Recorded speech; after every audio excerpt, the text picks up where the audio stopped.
Olá, bem-vindo a um programa Transparência, mais um programa Transparência. Nós estamos gravando esse programa hoje, dia 13 de abril, e nosso entrevistado agora é o vereador Cícero Gomes. Tudo bem, vereador? Tudo bem, graças a Deus, tudo em paz. Os jornalistas André e está lá aqui comigo de novo. André, está lá? Pode começar. Sim. Educação, um tema que o vereador Cícero conhece muito bem. Vamos dar um panorama aí para a população de Ribeirão Preto, como está a educação hoje. A educação no município de Ribeirão Preto, nós somos considerados a melhor educação do Estado no ano de 2015, tanto a educação do ensino fundamental quanto a educação infantil. Claro que há grupos interessados em destruir a educação no município, que falam mal da educação no município, como eles fizeram no Estado. Então há pessoas interessadas em destruir. Então fala que a gestão não é boa, que não é isso. Quer dizer, quem considerou a melhor escola foi o Estado de São Paulo. Hoje a nossa rede, ela não deixa nada a desejar em relação às redes particulares. Nossos professores são ótimos, nossa estrutura é boa. Temos que fazer algo mais, melhorar? Temos, que na educação nunca está acabado, precisamos sempre melhorar, cada vez mais. Mas é uma educação boa. Os professores são valorizados, não há nenhum professor que diga para mim, eu não sou. Se quiser falar, fala por falar, mas não que não é. Precisamos melhorar também, precisamos, mas é uma educação de qualidade, uma educação bem diferenciada no Brasil. André? Bom dia, vereador. Bom dia. Vereador, e como que está a situação, porque a gente está passando por uma situação um pouco delicada em relação à gripe H1N1, né? Como que está isso na educação? Os professores têm feito um movimento para serem inseridos como grupo de risco, né? Professores e alunos. Isso está andando? Como é que está sendo isso? Na segunda-feira dessa semana, dia 11, eu liguei para a prefeita perguntando sobre a antecipação da aplicação da vacina em Ribeirão Preto. A prefeita não sabia de imediato, consultou o secretário da Saúde e me retornou dizendo que ia começar a dar, que Ribeirão Preto tinha 20 mil vacinas. Então eu pergunto, se tem 20 mil vacinas, por que não antecipar? Vai esperar o surto de gripe morrer para depois vidas preciosas serem ceifadas, para depois começar? Quer dizer, o que nós estamos insistindo é que possa vacinar principalmente os grupos de risco, professor e aluno. Porque professor e aluno, um é risco para um e o outro é risco para o outro. Nós precisamos, os idosos, com portadores de doenças graves, com 20 mil vacinas, dá-se para antecipar. Infelizmente, eu não sei o que pensa a saúde a respeito desse assunto, que demora demais, como demorou no caso da dengue. Em dezembro do ano passado, o secretário da Saúde chegou na Câmara e falou, vai ter um surto, mas não fez nada. O surto aconteceu em janeiro. Por que não antecipou as ações? Por que chegou a população, olha, vamos limpar nossos quintais, vamos alardear o assunto? Quer dizer, a gente sabe que falta dinheiro, mas falta também um pouco de boa vontade. Uma boa vontade faz muito bem nesse caso de saúde. Com relação à vacina, parece que essa semana o senhor colocou um projeto, foi votado a respeito de ampliar os locais para ter vacina. O que nós estamos fazendo é uma lei federal que nós estamos transportando para Ribeirão Preto, que autoriza as farmácias a aplicarem vacina, vender e aplicar. Com isso nós passamos a ter maior oferta de vacina, maior número de locais para aplicar a vacina, não ficamos refém de um ou de outro ponto. Okay. Sim, vereador, existe uma lei de sua autoria que é para agendar consultas pelo telefone da rede pública de saúde em Ribeirão, né? Para facilitar o acesso às pessoas e evitar filas, né, na saúde pública. Hoje, Ribeirão Preto atende, creio eu, mais de 1 milhão de pessoas, porque também a saúde pública atende a região. Como fazer para desafogar isso? Tem uma receita? Não, na realidade, o atendimento telefônico é importante, que permite que a pessoa não fique perdendo horas, minutos, às vezes, para marcar uma consulta e voltar depois. Mas não basta só agendar, precisa ser atendido. Ribeirão Preto é sede de uma grande região e praticamente as cidades vizinhas, os casos de média e de alta complexidade vêm para Ribeirão Preto e passa pelos postos. E se não bastar só nossa região, vem parte de Minas Gerais, parte de Goiás e passa também pelos postos de saúde.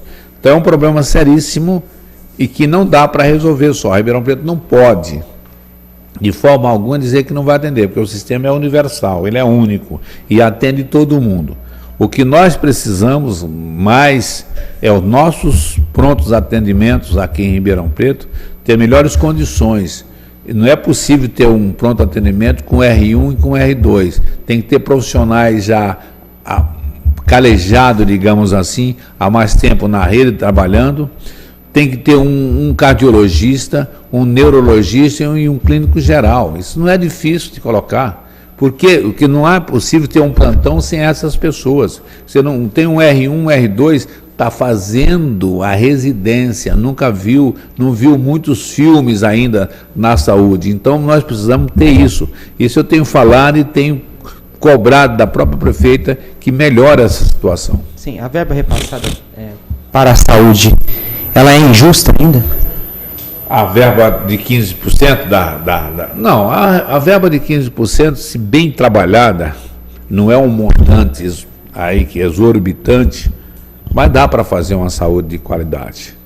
Essa questão de faltar verba não é um justificativo. Eu acho que uma boa vontade, uma responsabilidade maior, acho que daria uma resposta melhor para a comunidade. O que não pode é a pessoa ir numa UPA, ir num OBDS, alguma coisa, não ser atendida, e a justificativa das mais variadas possível. Não deu porque eu não sei o quê, não tem. Sabe que não atendeu porque não quis atender.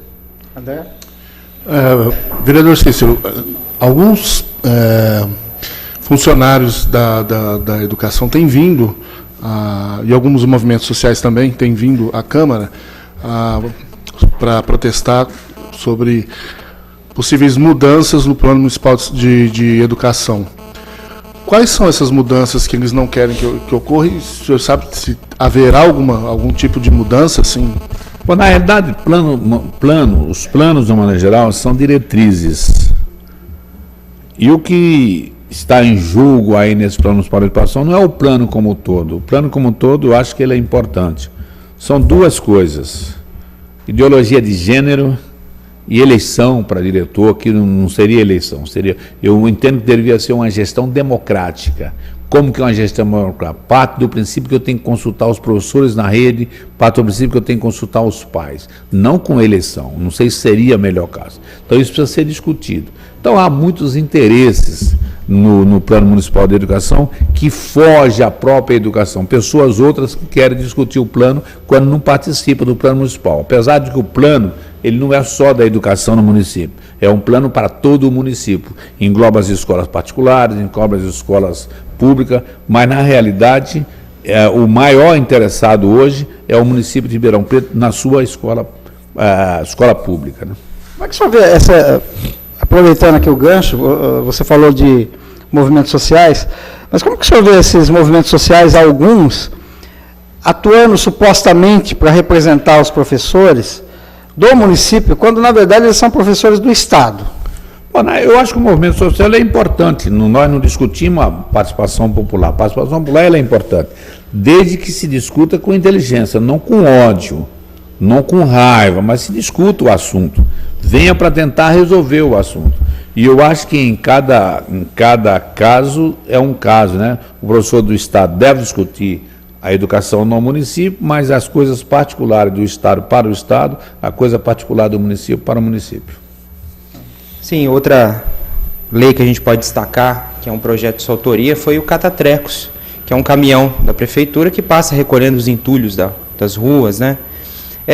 Falta mais cultura das pessoas de entender que aquilo não pode ser descartado. Como fazer poder público para resolver isso? Falta um monte de coisa, né? Falta solidariedade, né? As pessoas hoje já acham que só ela existe no mundo. Tem pessoas que acham que são semideuses, outros acham que são os próprios deuses, que não precisa de ninguém. Então eu posso jogar o papel na rua, eu posso jogar o lixo na rua, porque está fora da minha casa, não vai me causar problema. Quer dizer, eu vivo sozinho no mundo. Esse é o grande drama, quer dizer, falta um pouco mais de humanidade, né? Não vou nem falar de cultura, falta um pouco mais de humanidade. As pessoas jogam, dizem, o problema é daquela pessoa. Hoje as pessoas são egoístas. Eles enxergam um pouquinho abaixo do cinto, quer dizer, enxergam só o umbigo. Quer dizer, ele não tem um olhar mais alargado, nem um olhar mais profundo para a comunidade como um todo. Fica olhando em si mesmo. Isso é muito ruim. Quer dizer, não tem nenhuma responsabilidade. Todo mundo fala de solidariedade, fala disso, fala daquilo. Na campanha do agasalho, eu dou o pior agasalho que tem na minha casa. Quando isso não é solidariedade, eu estou dando o que não presta mais para desocupar a gaveta na minha casa, quando na realidade eu tinha que dar aquilo que eu estava usando, que eu uso também. Eu estou comendo na minha casa, o resto que sobrou eu dou. Não, come a comida que eu estou comendo, não é o resto que sobrou. O ser humano não é cachorro para dar resto, nem o cachorro aceita resto, o cachorro tem que ser bem tratado também. André. Isso também, a gente vê falar, precisa-se de educação, quando na verdade a gente vê pessoas que têm um nível cultural bastante elevado. E não são educados. É mais ou menos disso que o senhor está falando também? Isso não é educação. Educação, sim. A pessoa é letrada, mas ela não é educada. É um cavalo, desculpa a expressão. Quer dizer, ela não é educada. Educação é outra coisa. Ela é instruída. Educação é ser tolerante, ser paciente, ser uma pessoa de paz, uma pessoa capaz de entender as outras pessoas, uma pessoa que entenda os pontos positivos, não só os negativos das outras pessoas. Eu não posso ser líder em algum lugar que eu vejo só os pontos negativos. Eu não sobrevivo em lugar nenhum. Eu tenho que ver os pontos positivos.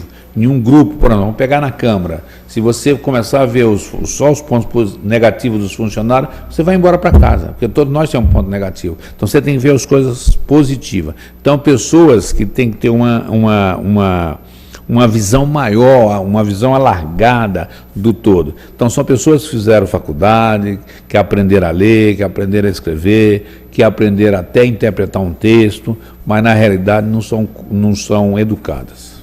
Pode ter um monte de conhecimento, mas são verdadeiros animais. O senhor foi presidente da Câmara algumas vezes e quase todas elas, ou todas elas, o senhor devolveu um montante considerável para a prefeitura. Devolveu não é o termo correto, repassou, né? Exato. Que é um dinheiro da Câmara e o senhor fazia aí o seu acordo com os vereadores e devolvia. Relembrando aqui, a Henri Nestlé, o Santa Lídia. Parte das obras aqui antes enchente e o calçadão. O senhor acha que isso é uma obrigação ou é o seu perfil? Como é que é essa coisa de devolver dinheiro? Na realidade, eu acho que é uma obrigação do ser humano, gastar o dinheiro só no que for necessário. O que não é necessário não é para gastar. E a gente repassou para a prefeitura exatamente direcionando onde a prefeita deveria gastar. Nós tínhamos 40 leitos em Ribeirão Preto, dentro de Santa Casa e a Beneficência Portuguesa. Passamos a ter mais 80 no Santa Lídia.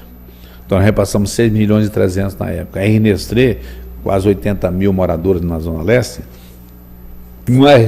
uma realidade necessária. Hoje o pessoal que passa lá, eu não imaginaria na época tanto quanto os carros estão passando por lá. Quer dizer, um negócio extremamente necessário. A ampliação aqui até a Primo Tronco das obras anti-enchente também não se fala. E o próprio calçadão. Foi dinheiro da verba da Câmara que podia ser gasto em outras coisas, mas nós reservamos, deixamos de gastar para investir nessas obras. Tá, e aí fica a reclamação do pessoal do Ribeirão Verde, que essa obra não sai.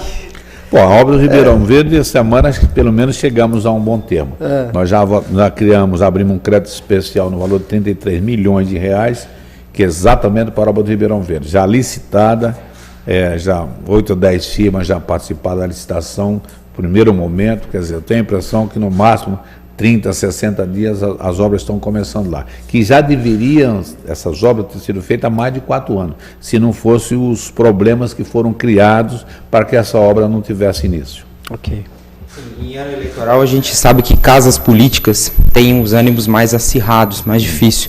Como fazer para a população distinguir aquilo que é política verdadeira e aquilo que é politicagem em cima de uma tribuna? É difícil a população definir, porque ela não tem um conhecimento profundo de cada cidadão. Ela sabe do político que a mídia passa. E a mídia, muitas vezes, em alguns pontos, todas interesseiras também. Cada um tem interesse de um lado, outro tem interesse do outro. Mas é bom você observar o cidadão, a pessoa, e olhar no rosto quando a pessoa está falando aqui na tribuna da Câmara, quando está falando na entrevista numa TV, para saber se ele está falando a verdade. Uma coisa que marca bem o olho da pessoa. Você está falando a verdade? Olha, vê. Olha para mim ver se você não está mentindo. Você não vê as pessoas falar isso? Na TV também você pode fazer isso. Olha na TV para você ver se o cara não está mentindo. Vê se ele está inventando alguma coisa. Que é muito bom. Na época de campanha nós já vimos essas histórias que todo mundo tem direito. As pessoas chegam perguntando para a pessoa, olha, eu preciso falar com Jesus Cristo. Fala, olha, eu não vai falar agora porque eu tenho que falar com o intermediário dele, mas semana que vem a senhora fala, e assim sucessivamente. Não pode entrar nesses engodos mais, né? Dentro desse ano eleitoral, a tendência é que os debates fiquem mais acirrados aqui dentro da Câmara, ou que é possível ter uma convivência um pouco mais tranquila? Está convivendo, mas algumas pessoas entram no desespero. Quando eu vejo como vereador, algumas pessoas aí já entram no desespero. As pessoas que vêm atacar, é desespero. Porque, de certa forma, elas são rejeitadas também pela comunidade.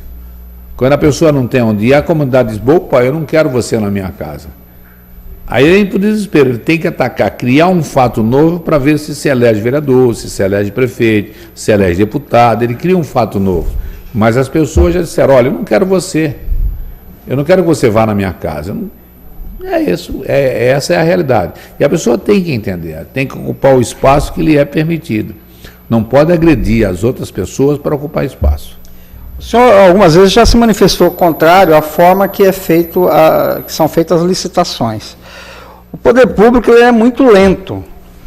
Existe alguma forma de se resolver isso? Tem que resolver por lei federal. A licitação, eu sempre falei que as licitações são todas desonestas. Já fui criticado várias vezes por isso. Está aí o petrolhão aí, né? Como chama? Salão, petrolão. Está aí o que diz as concorrências. Só existe concorrência porque o homem é desonesto. E, infelizmente, o político entra nessa vala comum. Então, precisa olhar, saber, quando exerceu a presidência de tal, quando exerceu a direção tal, qual foi o desfalque, qual foi a coisa que ele fez para ser desonesto. E também ser honesto sem dinheiro. Opa, o telefone está tocando aí. Não tem problema, alguém pega ali. Ser honesto sem dinheiro na mão também é fácil. Eu quero ver você ter dinheiro e ser honesto. Então precisa observar bem, quem é o honesto verdadeiro? Não basta eu falar que eu sou honesto. Os meus têm que dizer que eu sou honesto ou não. Em dias difíceis, de crise financeira, que muito se fala em crise financeira, que me parece mais uma crise política que reflete na economia, né? Sim. Ribeirão Preto não foge desse quadro. O próximo prefeito que assumir a cadeira do executivo tem uma missão complicadíssima pela frente, não é, vereador? Na realidade é o seguinte, quando a prefeita atual assumiu, ela pegou a dívida dos 28,5%, já pagou até hoje R$1 milhão. 1 milhão não, um bilhão de reais. Já pagou durante todos esses anos só de dívida. Então, dívida não é privilégio nem do próximo prefeito, nem desse, é que todos vão ter. Hoje, as dívidas que a Prefeitura Municipal de Ribeirão Preto tem são possíveis de serem pagas, porque você tem um orçamento, de 8 anos atrás, o orçamento era 570 milhões. Hoje são 2 bilhões e 800 milhões. Você veja quanto cresceu. Quer dizer, a dívida cresce também, mas o orçamento é bem maior do que cresce a dívida. Isso não é justificativo para o prefeito que entrar que não querer governar. Normalmente fala que o outro não serviu, o outro deixou. Não serve. Tem que governar. Eu quis ser prefeito, governar. Eu tenho que governar o passivo e o ativo. André. Vereador Cícero, o senhor estava falando, né, que o político ele não tem que ser honesto, ele tem que também demonstrar isso. Né? Com tudo que está acontecendo no cenário lá de Brasília, toda essa votação do impeachment que a gente vai ter domingo, o político local, ele também sofre com o que está acontecendo nacionalmente? Sofre porque a população não acredita no político. Tem políticos em Brasília atacando violentamente a corrupção. Eu vi um deputado lá, Pauderney, não sei o que, do Maranhão, ele está condenado a 4 milhões e pouco no Maranhão, mas ele está atacando. Quer dizer, a pessoa, eu não sou desonesto, é só o outro que é desonesto. Então você precisa ter esse entendimento. O político precisa saber, eu fiz alguma coisa errada, ele mesmo tem que entender que ele fez alguma coisa errada. Agora, as pessoas não se acham, falam assim, eu posso fazer, o outro não pode, quer dizer, não é por aí. Eu acho que nós temos, uma vez por todas, acabar com essa história de corrupção no país, de desonestidade. E a desonestidade não está só no problema do dinheiro, não. Começa no sinalzinho de televisão, da NET, que tem empresas especializadas para montar o sinalzinho mais barato para você. Você paga R$38, sei lá o quê, e ele te põe em todos os canais. Começa no recibinho do médico para o imposto de renda, no recibinho do dentista, no recibinho do fisioterapeuta, uma série de questões. E essas pessoas também atacam todo mundo que eu sou honesto, e quando elas também não são honestas. Então nós precisávamos fazer uma limpeza interior, uma revisão nossa interior para saber o que eu estou errando e começar a mudar o Brasil. O senhor há pouco tempo começou a usar mais intensivamente as redes sociais. O senhor tem tido bastante retorno? Não sei se tem retorno, mas era uma coisa que eu abominava. E hoje eu estou aderindo porque você tem que se adequar ao momento. E o momento requer que as redes sociais também é uma mídia interessante. E que você também pode acompanhar. Quer dizer, você só ficava passivamente assistindo o que falavam de você. Então você tem opção de falar também dos outros. O retorno que eu me referi é as pessoas têm entrado em contato com o senhor, só tem percebido que houve uma...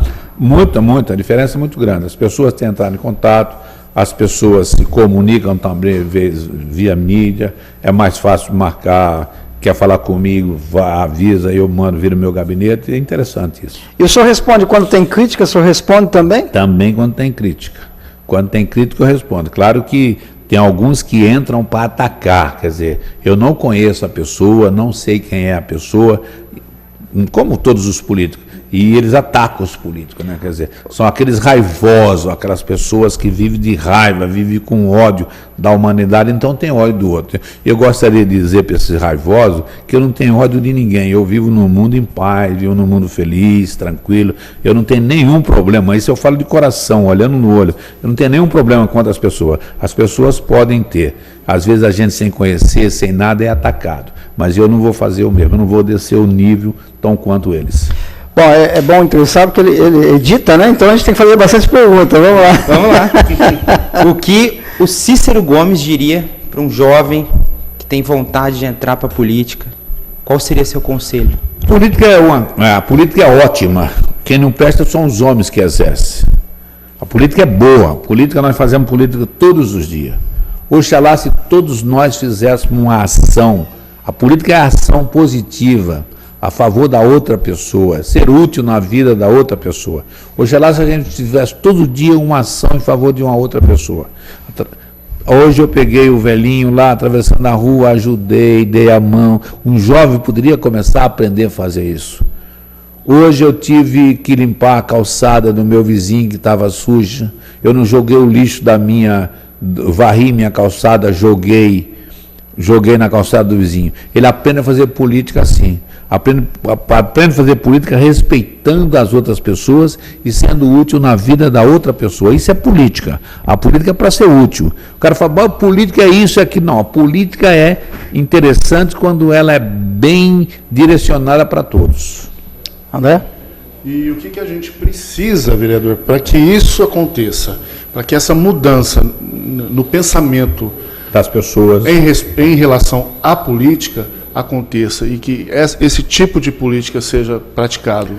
Cada um tem que fazer a sua parte. Mesmo que você faça um pequeno, mas você faz sua parte. O cara pode não gostar de mim. Aqui na Câmara você me conhece, nós estamos aqui. Mas acho que tem credibilidade. Eu tenho certeza que eu tenho credibilidade. Porque eu nunca menti. Eu nunca cheguei para o cara, eu como presidente da Câmara, vou fazer isso, não vou. Né? Quer dizer, eu estou dando para vocês aqui que convivem aqui comigo, não estou falando nem para você que está em casa me ouvindo, mas quem convive aqui. Quer dizer, precisa ter credibilidade, né? E para que isso? Você faz a sua parte, para você começar a dar exemplo para as outras pessoas.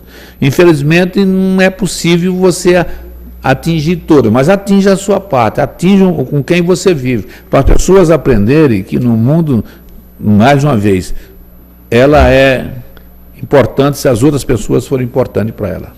Bom, destacando aqui, finalmente, a última pergunta, já para a gente fazer o nosso encerramento. Foi na sua gestão que começaram aqui as transmissões da TV Câmara e, finalmente, agora a Rádio Câmara.